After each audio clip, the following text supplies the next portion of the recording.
오늘 부활주일에 우리에게 주시는 하나님의 말씀은 신약성경 고린도전서 15장입니다. 고린도전서 15장 51절부터 58절 말씀을 제가 읽겠습니다. 보라, 내가 너희에게 비밀을 말하노니 우리가 다 잠잘 것이 아니요 마지막 나팔에 순식간에 홀연히 다 변화되리니 나팔 소리가 나매 죽은 자들이 썩지 아니할 것으로 다시 살아나고 우리도 변화되리라. 이 썩을 것이 반드시 썩지 아니할 것을 입겠고 이 죽을 것이 죽지 아니함을 입으리로다. 이 썩을 것이 썩지 아니함을 입고 이 죽을 것이 죽지 아니함을 입을 때에는 사망을 삼키고 이기리라고 기록된 말씀이 이루어지리라. 사망아, 너의 승리가 어디 있느냐? 사망아, 네가 쏘는 것이 어디 있느냐? 사망이 쏘는 것은 죄요, 죄의 권능은 율법이라. 우리 주 예수 그리스도로 말미암아 우리에게 승리를 주시는 하나님께 감사하노니, 그러므로 내 사랑하는 형제들아, 견실하며 흔들리지 말고 항상 주의 일에 더욱 힘쓰는 자들이 되라. 이는 너희 수고가 주 안에서 헛되지 않은 줄 알미라. 아멘.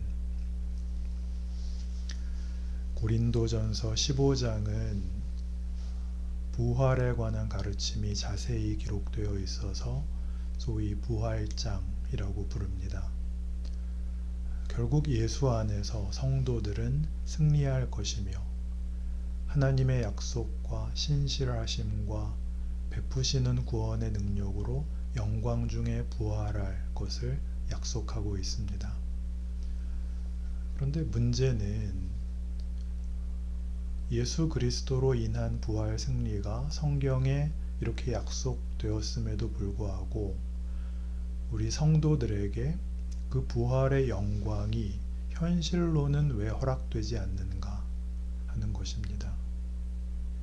우리는 대단히 어려운 인생을 살고 예수를 믿고 있음에도 불구하고 모든 승리와 영광과 축복들은 종말로 미루어져 있는 것처럼 보인다는 그 사실이 우리에게는 기독교 신앙을 매우 추상적인 것으로 그리고 미래적인 것으로 자꾸만 미루어 두게 합니다.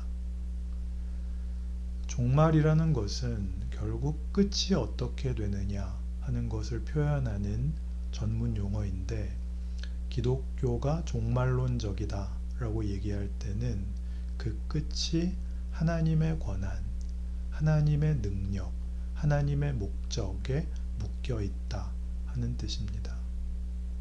그런데 하나님의 목적은 예수를 보내시는 사건에서도 입증되었듯이 그의 자녀들을 구원하며 회복하며 영광의 운명을 가지게 하는 것입니다. 장차 주께서 다시 오시는 때에 이 모든 일들이 현실로 우리에게 주어지겠습니다마는 예수에게는 그것이 이미 부활해서 역사 안에서 실현이 되었기 때문에 예수의 부활을 실현된 종말이라 그럽니다. 사망을 이기고 하나님의 은혜와 능력과 약속한 생명의 영광이 예수로 인해 역사 속에 사건으로, 사실로 드러났다, 그런 얘기입니다. 그렇다면 우리 성도들은 그것을 약속으로 믿고 우리의 인생을 다만 인내하기만 해야 하는가? 그리고 그 결과는, 우리 신앙 인생의 결론은 죽은 다음에 혹은 예수님이 다시 오시는 그때에야 가서 얻어지는 것인가? 그렇다면 지금은 뭔가? 지금 우리가 살 때에는 다만 견디고 믿음을 지키고 하는 싸움이 전부인가?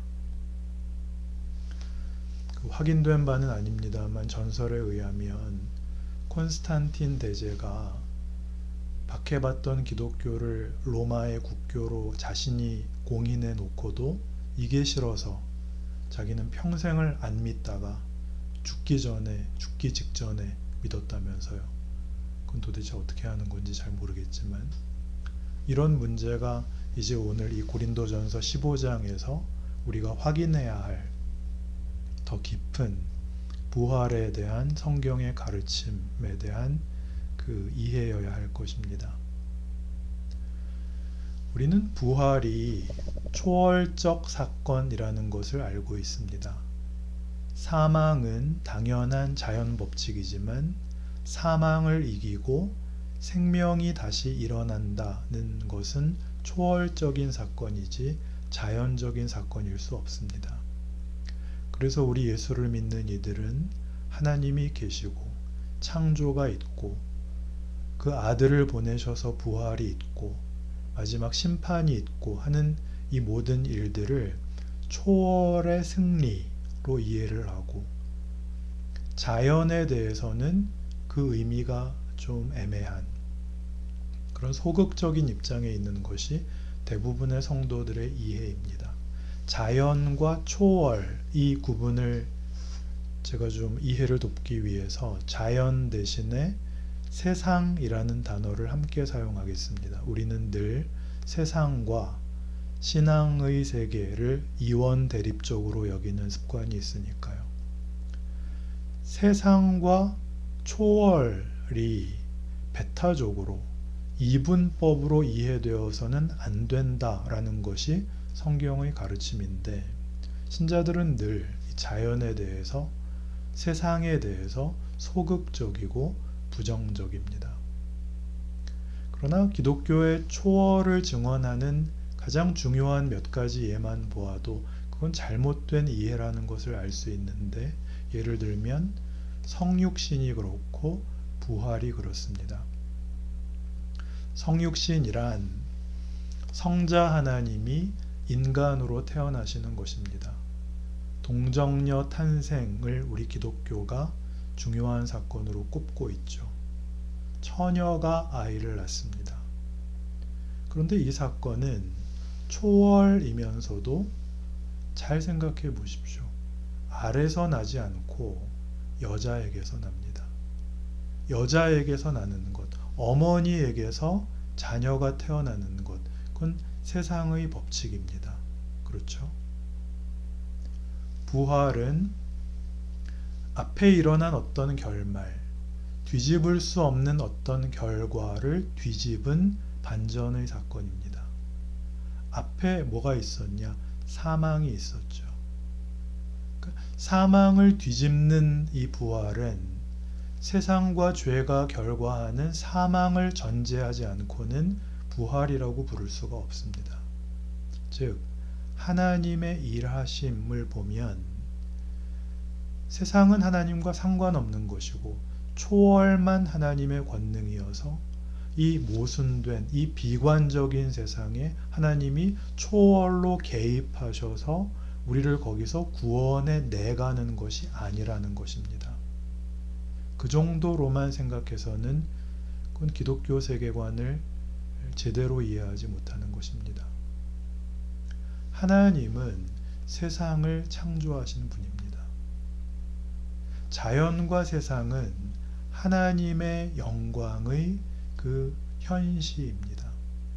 하나님이 누구신가를 알게 하는 하나님의 작품이며 하나님이 당신을 나타내시는 기뻐하시는 그 웅장함입니다. 시편 19편에 나오듯이 하늘이 하나님의 영광을 선포하고입니다. 그러나 우리는 죄로 오염되고 그 영혼이 죽어서 하나님의 영광을 세상에서 보지 못했습니다. 하나님은 우리를 향한 그의 구원을 이루기 위하여 세상에 찾아오십니다. 처녀인 마리아를 통하여 인간이 되어 우리의 삶과 우리의 자리에 찾아오십니다. 세상을 정죄하고 세상을 제거하고 완전히 없애버리고 초월로 다시 하나님의 일을 이루시는 것이 아니라 세상을 만드신 하나님의 능력이 그 그 세상을 하나의 물건으로 만들어 놓은 것이 아니라 거기에 준 생명을 회복하시고 원래 시작하셨던 창조의 목적대로 그 영광을 풍성케 하기 위하여 들어오십니다. 그것은 마치 물된 동산 같은 것입니다. 밭에 물을 주는 것 같이 초월이 들어옵니다. 농작물이 제대로 자라지 않는다고 해서 밭을 없애고 호수를 만드는 것이 아니라 밭에 물을 줍니다. 여러분, 그 땅에다가 맨 땅에다가 물을 부으면 물을 쏟았다 그럽니다. 밭에는요, 물을 줬다 그럽니다. 밭에다가 물을 쏟았다 그러진 않습니다. 뭐가 다를까요? 쏟았다 그럴 때에는 목적 없이, 내용 없이 낭비할 때 하는 얘기이고, 물을 줬다고 할 때는 거기에 심기운 씨앗을 키우기 위한 것입니다. 물을 주는 것 같이. 이런 세상의 조건과 구체적인 무대 속에 초월이 들어와 원래 하나님의 창조와 목적하시는 것들, 그 존재 속에 생명을 불어넣으시고 그의 능력으로 함께하여 영광되고 풍성하게 하는 것이 부활이다. 이렇게 성경이 증언하는 것입니다. 어렵죠. 고린도후서 5장을 보시겠습니다. 고린도후서 5장 15절부터 그가 모든 사람을 대신하여 죽으심은 살아있는 자들로 하여금 다시는 그들 자신을 위하여 살지 않고 오직 그들을 대신하여 죽었다가 다시 살아나신 이를 위하여 살게 하려 함이라. 그러므로 우리가 이제부터는 어떤 사람도 육신을 따라 알지 아니하노라. 비록 우리가 그리스도도 육신을 따라 알았으나 이제부터는 그같이 알지 아니하노라. 그런즉 누구든지 그리스도 안에 있으면 새로운 피조물이라. 이전 것은 지나갔으니 보라 새 것이 되었도다. 육신은 동일한 육신인데 그의 영혼이 달라지는 것입니다.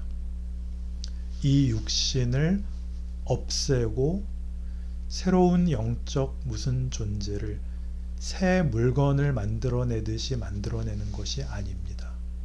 동일한 사람입니다. 예수 믿기 전의 그 사람입니다.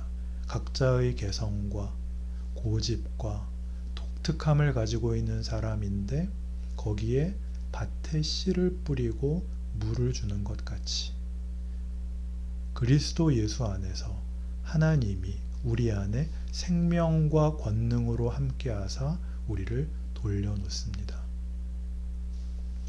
그러니까 성경이 육신을 따라 산다라고 할 때는 그저 자기가 이해하고 할 수 있고 세상이 해줄 수 있는 보상 안에서 사는 것이 육신을 따라 산다 라는 뜻이고, 성령을 따라 산다 할 때에는 우리를 만드시고 목적하신 하나님의 뜻과 하나님의 능력과 하나님의 기뻐하심으로 사는 사람이라는 뜻입니다. 마치 그리스의 이원론 같이 물질은 악하고 정신은 선하다 하는 그런 식의 이분법이 아닙니다. 같은 밭인데 그가 누구의 밭이 되는가, 그리고 누구의 소유가 되는가 하는 문제인 것입니다. 그래서 지금 15절을 다시 보시면 고린도후서 5장 그가 모든 사람을 대신하여 죽으심은 살아있는 자들로 하여금 다시는 그들 자신을 위하여 살지 않고 오직 그들을 대신하여 죽었다가 다시 살아나신 이를 위하여 살게 하려 함이라. 자기가 알고 자기가 소원하는 것이 전부인 사람이 아니라 하나님의 뜻을, 하나님의 자비와 거룩과 부르심에 맞게 사는 자, 즉 예수 그리스도로 보인 부활의 삶을 사는 자로 부름을 받았다라고 성도는 자기를 이해해야 된다는 것입니다. 그리스도로 말미암아 우리는 물된 동산이 되는 겁니다. 하나님으로부터 나오는 모든 생명의 영광들을, 부요함들을 진리와 거룩으로의 지원을 받습니다. 그 공급을 받습니다.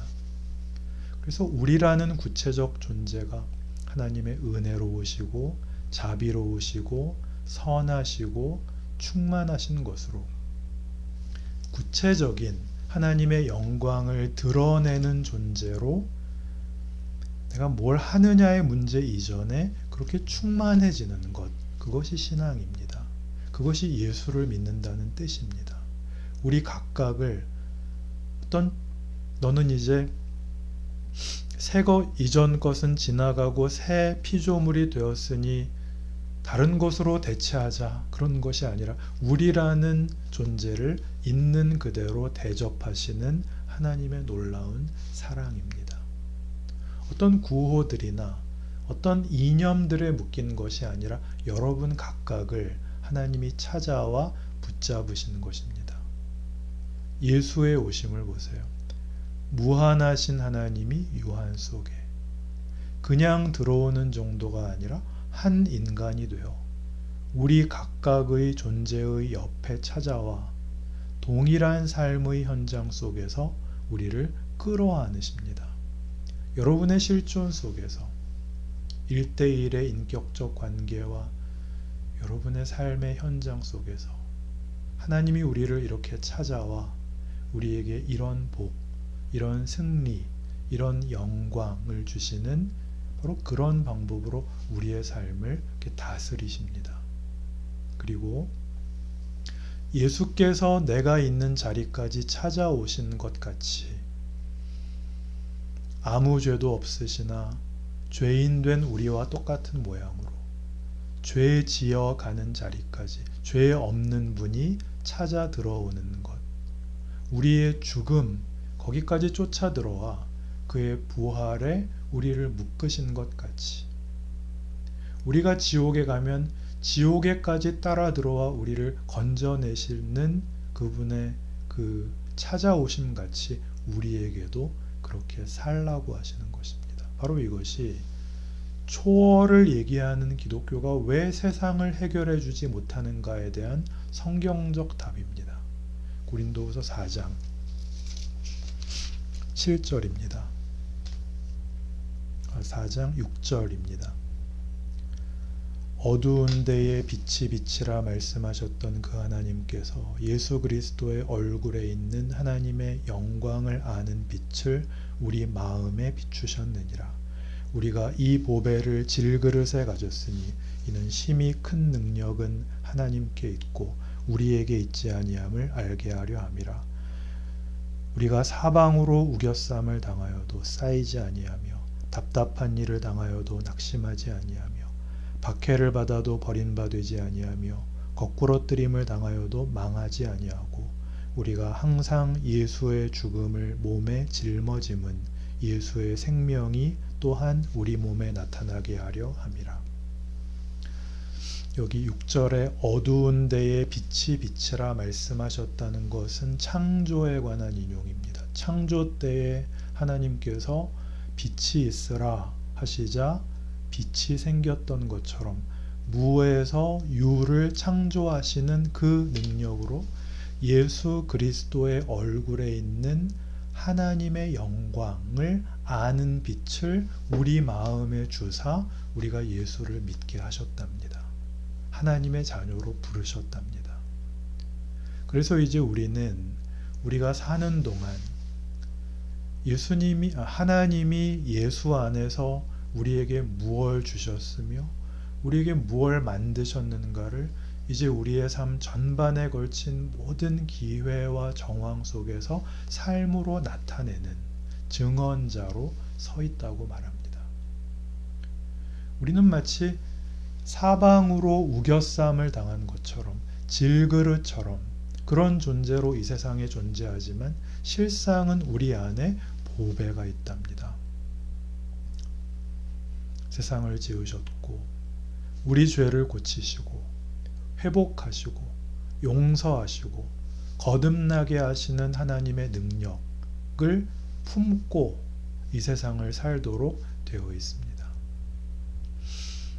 16절에 우리가 항상 예수의 죽음을 몸에 짊어진다는 것은 인간들이 스스로 자초하여 간 모든 사망의 자리에 우리가 보냄을 받고 있다는 뜻입니다.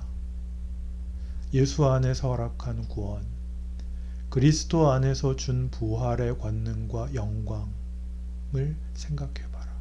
어디에서 얻은 것이냐? 누가 준 것이냐? 어떻게 준 것이냐? 누구에게 준 것이냐? 너를 위하여 내가 내 아들을 보냈듯이 내가 부르는 모든 이들을 위하여 너를 이제 보낸다.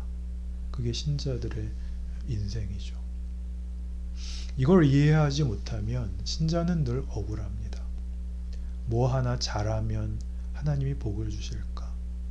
뭐 하나 잘못하면 혹시 벌 받지 않을까에 매달리는 끝없는 치성의 싸움, 잘잘못의 싸움이 되죠. 저 사람은 믿지 않고 나는 믿는데 왜 믿는 자에 해당하는 구별된 보상이 나에게 없습니까?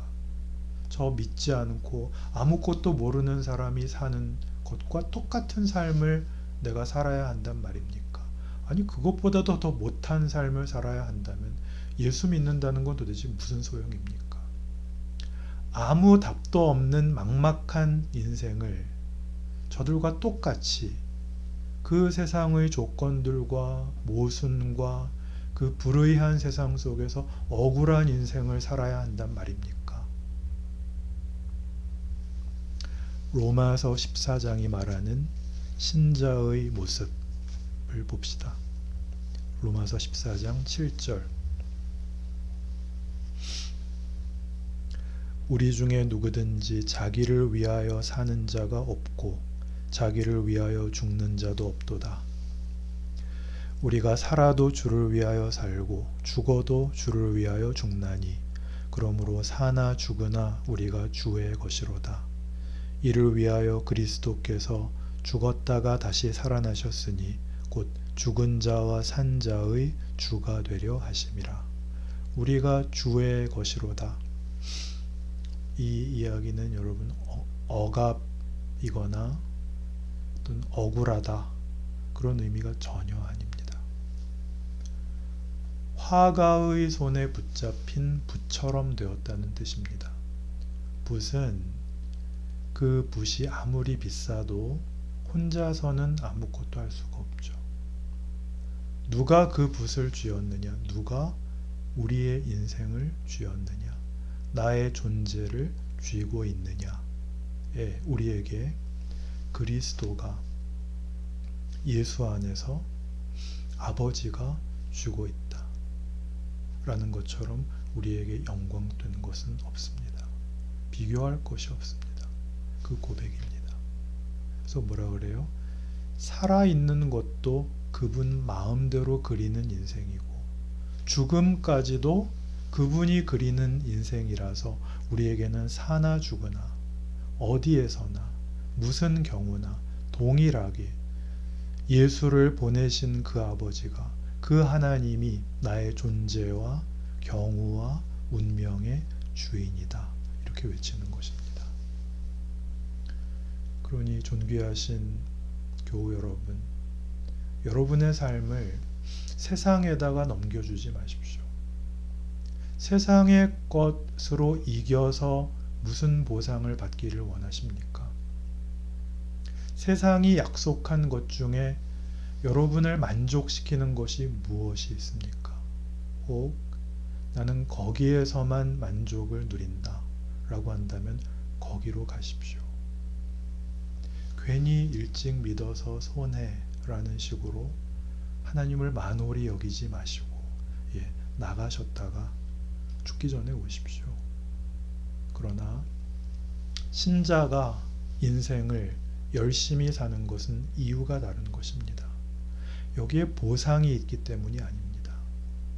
모든 도전 앞에 예수께서 그리하신 것처럼 인간으로 오셔서 인간의 모든 실존 앞에 그분이 서셨던 것처럼 하나님이 우리에게 주시는 도전 앞에 우리가 서고 사명 앞에 내가 서는 것입니다.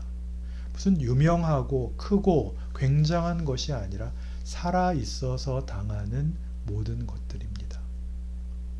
오늘 내가 겪는 일들의 가치에 대하여, 의미에 대하여, 능력과 한계에 대하여, 정성과 게으름에 대하여 고민하고 갈등하는 모든 일들에 바로 중요한 하나님의 인도하심과 깨우치심과 채우시는 기적이 있습니다.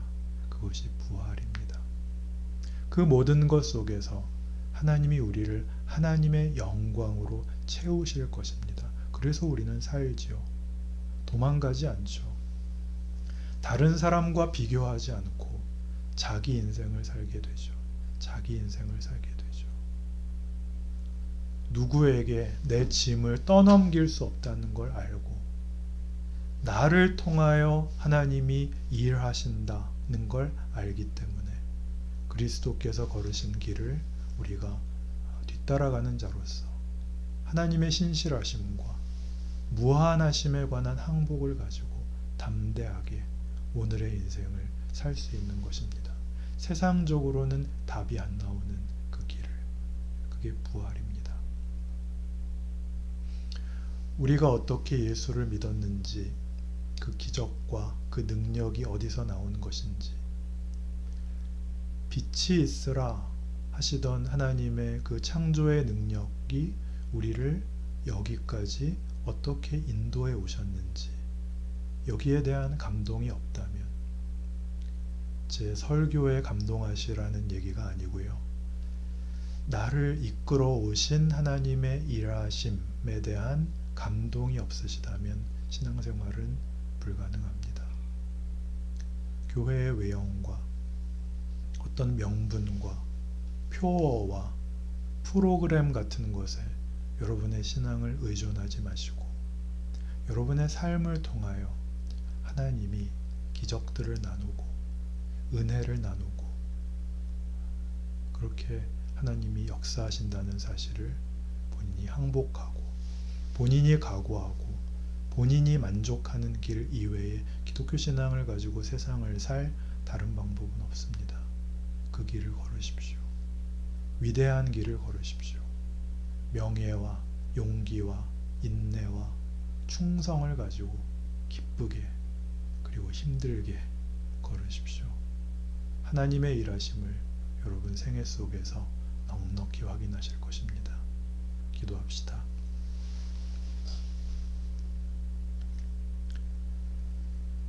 하나님 아버지, 우리의 삶의 어려움과 우리의 못난 것을 예수 그리스도 안에 있는 부활로 뛰어넘어 이제 우리도 아버지 앞에 무릎을 꿇습니다. 우리 인생을 내어놓고 우리 자신을 드립니다. 사나 죽으나 우리가 다 주의 것임을 인정합니다. 우리가 우리의 죄인이었고 소원만을 빌었던 자리로부터 하나님의 일하심에 자신을 맡겨 예수 그리스도께서 걸었던 길을 뒤따르리라 약속합니다. 멀고 어려운 길일 것입니다. 그러나 다른 것으로 대체할 수 없는 영광된 길입니다. 자랑스러운 길입니다. 하나님 함께 하시고 일하시는 길입니다. 그 자랑을 누리는 우리 하늘소망의 가족들 다 되게 하여 주옵소서. 예수님 이름으로 기도드립니다.